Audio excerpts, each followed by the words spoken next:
सूरुज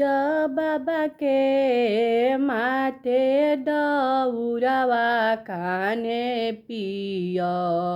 रिहो जाने आदित्य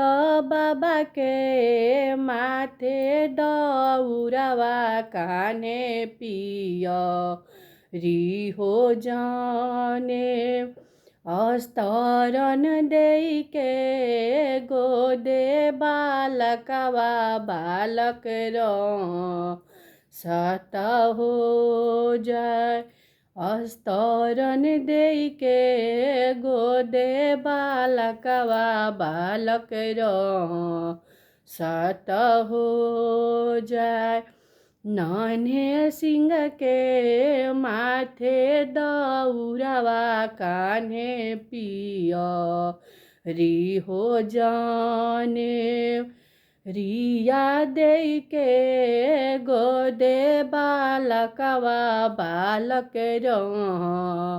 सत हो जाय जूहिया दे के गोदे बालकवा बालक सत हो जाय।